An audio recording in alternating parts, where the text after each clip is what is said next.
Tentar ser o mais objetivo possível no debate sobre as eleições, porque acho que mais importante do que fazer o balanço do que aconteceu especificamente no período eleitoral é a gente entender como que aqueles acontecimentos do período eleitoral e como aquilo se desdobrou está impactando no nosso momento político atual.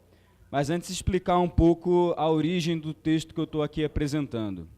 A direção nacional, né, fez uma reunião lá em Belo Horizonte, em que distribuiu tarefas, isso lá no início de fevereiro, distribuiu tarefas sobre a escritura dos projetos de resolução, né.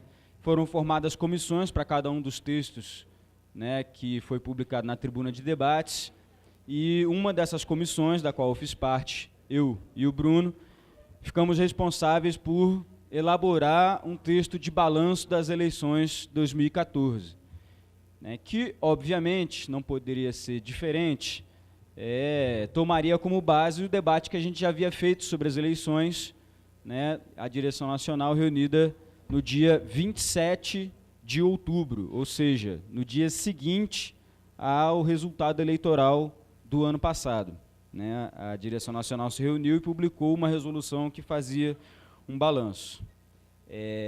Mas, para entender exatamente qual é a nossa condição aqui em relação a esse texto, o fato é que essa comissão acabou entregando o texto muito tarde para a direção nacional, tanto é que não foi publicado na tribuna de debates, e a própria direção nacional, diferente dos outros textos que recebeu da comissão, debateu e aprovou e foi publicado na tribuna de debates, esse texto, por ter sido entregue muito em cima, acabou não tendo essa análise da direção nacional, não foi aprovado, não foi para a tribuna de debates, também não está na pasta dos delegados e delegadas. Então, tem uma questão aqui, inclusive, para a gente saber aqui, seja na mesa, seja no plenário, como vai ser o encaminhamento em relação a esse ponto do balanço das eleições de 2014. De qualquer modo, uma questão central, como eu disse, o ponto de partida é o documento que a direção nacional aprovou no dia 27 de outubro, mas tendo, né, consciência de que 5 meses depois daquele debate, nós temos outro balanço por conta dos desdobramentos, a necessidade de fazer um balanço com base nos desdobramentos do que aconteceu depois. E, diferente daquele momento em que a gente estava não apenas comemorando, mas torcendo e trabalhando para que um cenário em que tivesse a implementação integral, ou pelo menos poucas mediações em relação ao programa vitorioso nas urnas, é possível a gente dizer que hoje nós tivemos uma vitória eleitoral, mas que, do ponto de vista político, a mesma coisa não aconteceu. Podemos dizer que foi uma derrota política, apesar da gente poder ter tido a oportunidade de aproveitar aquele momento para que a gente tivesse, na verdade, uma vitória. Em suma, o resultado eleitoral, hoje a gente pode dizer que não foi suficiente para conseguir conter a ofensiva que os nossos inimigos imprimiram naquele período e ao longo do ano de 2014, principalmente na campanha. Isso tem a ver com vários equívocos que nós cometemos, não apenas durante as eleições, ou seja, não apenas em termos de tática eleitoral, mas também equívocos que nós viemos cometendo ao longo dos anos. Um deles é o fato da gente estar fazendo mudanças sem rupturas, sem reformas estruturais. O impacto que isso tem, né, na possibilidade de ter retrocesso e na lentidão com que a gente vai fazendo essas transformações. Um outro equívoco nosso, que é mais do que nosso conhecido, é aquela tática de conseguir fazer a ascensão das pessoas via consumo. O que, por um lado, cria uma percepção de que da porta de casa para dentro a vida está melhorando, mas, relativamente, isso significa, então, que da porta de casa para fora não é a mesma coisa.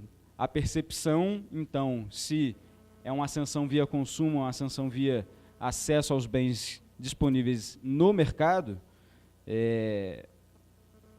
os direitos universais, eles não acabam sendo tão priorizados. E um outro equívoco nosso, né, que estava muito na boca da própria presidenta, da candidata, a ideia de se criar um país de classe média, sendo que, na verdade, né, do ponto de vista objetivo, o que nós estamos criando é a nova classe trabalhadora, o que nós queremos é um país onde a classe trabalhadora tem outras condições de vida muito superiores, com bem-estar e possibilidade de ter não apenas ascensão social via consumo, mas, de fato, ter os seus direitos garantidos. E isso, a gente pode perceber que, ao longo da campanha e ainda hoje, a ideia da oportunidade, nós temos que criar oportunidade para as pessoas, aliado a essa ascensão ao consumo e a ideia de que nós estamos criando uma nova classe média, isso é mais do que uma concepção liberal, individual, em que é o esforço pessoal que vai garantir a melhoria de vida. E depois, né, não dá para reclamar quando vem as pesquisas dizendo que boa parte da percepção que as pessoas têm da sua melhoria de vida vem apenas do esforço pessoal. E aí, né, a gente acaba tendo que ouvir alguns discursos, por exemplo, do Lula lá no dia 31, tendo que falar, não, é o esforço pessoal das pessoas. Não, de fato, né, nós não queremos aqui dizer que as pessoas não se esforçaram para garantir sua melhoria de vida. Agora, quando você põe ênfase na ascensão via consumo, no país de classe média, na ideia de oportunidade, o que se fortalece é uma concepção individual de conseguir mudança. Esses equívocos que vêm de algum tempo se expressaram também, do ponto de vista da tática eleitoral nas eleições, por exemplo, numa política de alianças que a gente pode considerar muito esquizofrênica, né? Ao mesmo tempo em que, em alguns estados, como é o caso do Rio de Janeiro, nós conseguimos nos desvencilhar de ser um mero apêndice do PMDB, conseguiu lançar uma candidatura, um setor do partido conseguiu ser vitorioso para lançar a candidatura própria. Por outro lado, no Maranhão, né, a gente teve o informe do Maranhão ontem, prevaleceu a ideia de que nós tínhamos que apoiar a oligarquia Sarney lá. E, curiosamente, o resultado eleitoral no Rio de Janeiro acabou enfraquecendo o setor que defendia mais autonomia em relação ao PMDB e romper com o governo do PMDB. Por outro lado, no Maranhão, os setores que eram contra, né, a aliança com a oligarquia Sarney, agora com a vitória do Flávio Dino, estão em condições de superar aquela situação. Mas uma política de alianças completamente esquizofrênica. E se a gente for ver como é que foi o mapa da política de alianças, tem a ver também com a questão regional, que as eleições demonstraram, né? Uma votação mais expressiva no Norte e no Nordeste e uma votação pior no Sul e no Sudeste. Isso tem a ver também com o fato, se a gente for ver os lugares onde a gente mais lançou candidatura própria, foi no Sul e no Sudeste, e onde a gente mais rifou os estados, rifou o PT para garantir as alianças, foram no Norte e no Nordeste. De qualquer forma, é importante a gente prestar atenção nessa questão regional, porque o desdobramento que isso tem no médio e longo prazo é de uma profundidade muito grande. A gente teve o informe dos estados e deu para perceber que, no caso de São Paulo, por exemplo, nós precisamos dar muita atenção para o que aconteceu ali. Vale ressaltar que a tentativa de exercer uma hegemonia de classe por parte da burguesia ofensiva que eles apresentaram no último período se associa também com a tentativa de exercer uma hegemonia do ponto de vista territorial, né? Agora, o fundamental, que é importante a gente tratar quando fala das eleições de 2014, é olhar não apenas do ponto de vista da tática eleitoral, da política de alianças, do comportamento das candidaturas, do comportamento das nossas direções, mas ver como é que a coisa vinha acontecendo e se desdobrou durante as eleições do ponto de vista das classes e da luta de classes. Como as classes se comportaram, para a gente conseguir ter uma análise mais profunda.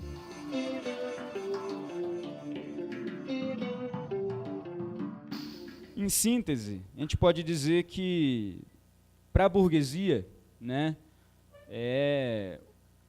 frações da burguesia conseguiram fazer um ajuste de contas interno, em que o setor financeiro saiu muito fortalecido e conseguiu unificar frações da burguesia que antes ainda haviam setores que nos toleravam ou ainda achavam que o PT teria condições de imprimir um projeto desenvolvimentista que garantisse parcela dos seus interesses. Com esse ajuste de contas interno na burguesia, o fortalecimento do setor financeiro e o fato daquelas frações do grande capital que estavam apostando na eleição do PT para conseguir garantir os seus interesses em 2002, em 2006 e em 2010, essa fração se unificou do lado de lá e elevou o tom na radicalização da sua oposição, né? Por um outro lado, isso também se desdobrou no comportamento dos setores médios, né? Se, no ponto de vista da burguesia, o atendimento dos seus interesses materiais não foi suficiente para acalmá-los, as concessões a essas frações da burguesia, ao invés de acalmar, muito pelo contrário, aumentou seu apetite. No caso dos setores médios, né, o fato da gente ter feito mudanças sem ruptura, no fato da gente ter melhorado a vida dos de baixo, sem mexer no andar de cima, fez com que a percepção subjetiva dos setores médios é que se afastou do andar de cima e o andar de baixo se aproximou, né?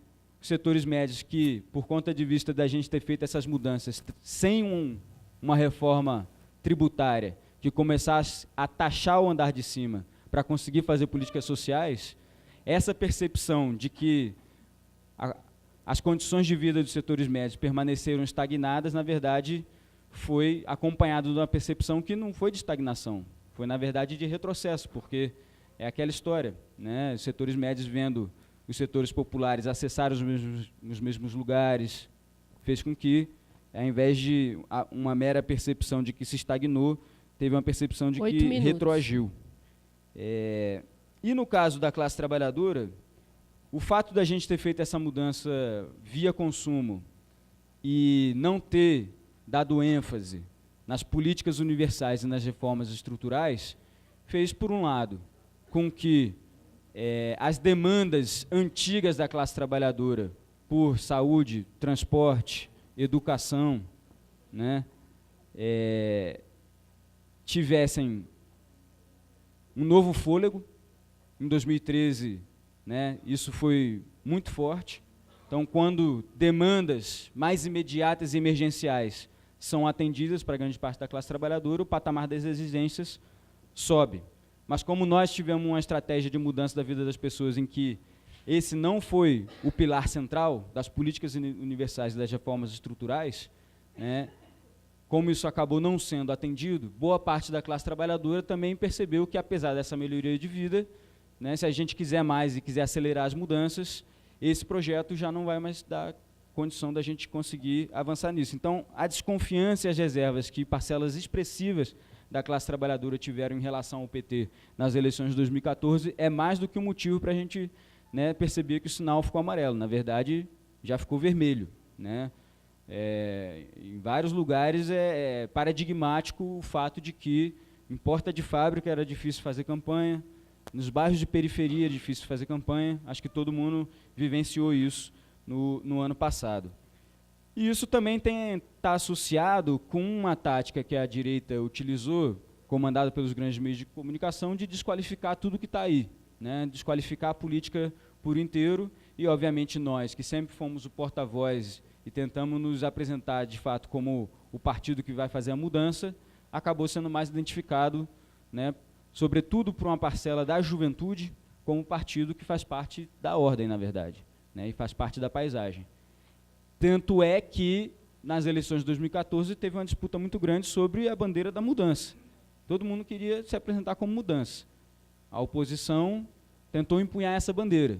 E nós tivemos que fazer um esforço muito grande para conseguir, né, desmascarar o que seria essa mudança. Não por acaso, a oposição de direita, né, fez tudo o que era possível para tentar esconder o seu programa. Não conseguiram. Então, tem um fator aí também que é o fato da oposição ter demonstrado o seu programa. O caso do Armínio Fraga, né, é um exemplo disso, dele falar que não sabe o que vai sobrar, por exemplo, no final da linha em relação aos bancos públicos, nos permitiu denunciar o que era o conteúdo da mudança que eles queriam, que era uma mudança para pior. né? E, por um outro lado, a candidatura da Marina, que aderiu muito rápido ao programa neoliberal, também nos permitiu desconstruir a sua candidatura. Mas essa tática da direita de desqualificar tudo que está aí teve impacto, sobretudo, na juventude. Então, vamos entender aqui, então, quando a gente fala de juventude, tem um fator que é mais recente, que tem a ver com essa tática da direita, tem a ver com a desconstrução da política como um todo, mas tem a ver com um processo de longo prazo que nós temos com a juventude, de afastamento da juventude das nossas campanhas, né, e das nossas organizações, das nossas mobilizações. Se a gente for pegar os dados de 2002, 2006, 2010 e 2014, né, o voto da juventude nos ajudava em 2002, puxava a nossa média eleitoral para cima, e em 2014 o voto da juventude, sobretudo os jovens de 16 a 24 anos, puxava a nossa média eleitoral de intenção de votos para baixo, né. Então tem um fenômeno que é de longo prazo, tem um fenômeno que tem a ver com a ação mais imediata dessa ofensiva da direita, que conseguiu ter uma entrada muito grande entre os jovens.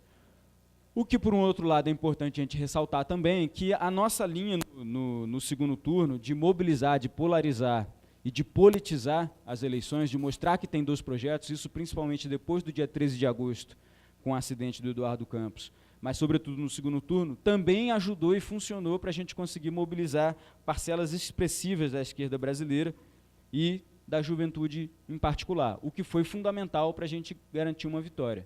Ou seja, a percepção de amplas parcelas da esquerda e dos setores populares de que havia um sério risco de retrocesso, de que a derrota nossa, da candidatura Dilma e do PT, representaria uma derrota para todos nós, foi fundamental. E, por um outro lado, né, o que foi fundamental também, a gente adotar uma linha de polarização e politização da campanha, que mostrou para esses setores também que a gente poderia ter condições de implementar um programa mais avançado em seguida, né. Esse papel foi importante destacar. Mas isso num cenário de forte ofensiva da direita, em que, de lá para cá, demonstrou que está mais do que apta e consciente da necessidade de disputar em vários terrenos, nas urnas, nas redes, nas ruas e nos gabinetes onde eles sempre estiveram. E vamos nos entender, tem esse fenômeno da ofensiva da direita de 2014 para cá, mas os ensaios já vinham de antes. Em 2013 já dava para perceber uma disposição da direita em ocupar os vários terrenos e ocupar as ruas, né?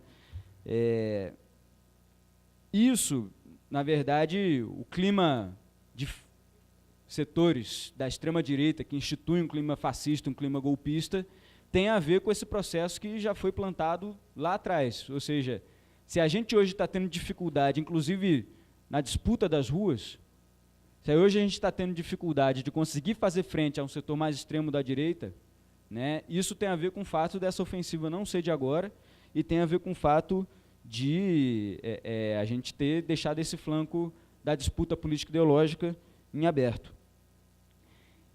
E o que nós estamos vivendo hoje também tem um desdobramento do fato de a direita ter percebido que sofreu uma derrota eleitoral, mas nem por isso sofreu uma derrota política.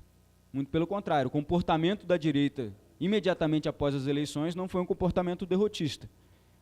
E da nossa parte, né, o comportamento foi como se a gente tivesse levado sem ter o direito de ter levado, né? Então, ato contínuo à vitória, um passo atrás. Foi o nosso comportamento. E o comportamento deles foi ato contínuo à derrota, um passo adiante. Então, do ponto de vista político, né, dá para a gente dizer que de lá para cá, do dia 26 de outubro para cá, o comportamento nosso foi mais de quem teve uma derrota política e do lado de lá de quem teve uma vitória política. Então, para concluir, a grande questão que acho que a gente precisa debater em relação ao balanço, que discutir isso 5 meses depois, é perceber que entre os cenários possíveis, né, no período imediatamente após as eleições, o pior dos cenários, que era fazer concessões centrais no nosso programa, e aí centrais é no eixo fundamental da política econômica e do ajuste recessivo que está sendo feito, a direita está tendo um ponto avançado muito grande, né? E aí eu concluo dizendo que, isso não está no texto, mas para ilustrar, essa questão do nosso comportamento. Luiz Dulce, num evento lá em São Paulo, Fórum Estadual de Movimentos Sociais, falou, bom, tem uma fração da burguesia que está apostando em jogar a nossa economia numa recessão. Aquilo que a direita dizia durante as eleições, ou pelo menos tentava esconder, que era necessário ter desemprego e era necessário reduzir salários, as tais medidas impopulares que o Aécio estaria preparado para adotar, mas ele não queria dizer, o porta-voz disso, dessa fração da burguesia, não é ninguém mais, ninguém menos do que Joaquim Levy. E se a gente não disser isso, ninguém mais vai dizer, porque fica um constrangimento. Né? Então, o fundamental que eu acho que em relação ao balanço das eleições, para concluir, a gente perceber esse cenário do desdobramento do processo eleitoral e, por um outro lado, que o que é bom para nós, a gente precisa se apegar a isso, é que o PT continua tendo muito lastro no povo brasileiro, na classe trabalhadora, entre os jovens, entre as mulheres, entre o povo negro brasileiro. Né? Setores da esquerda, pelo menos lá, ainda estavam dispostos a dialogar conosco sobre um programa mais avançado, e agora, nesse processo de formação da frente de esquerda, é justamente o papel do PT colocar a possibilidade de ainda construir esse programa avançado. Mas nós não podemos nem desperdiçar a chance que se criou lá, né, nem deixar essa ofensiva da direita continuar.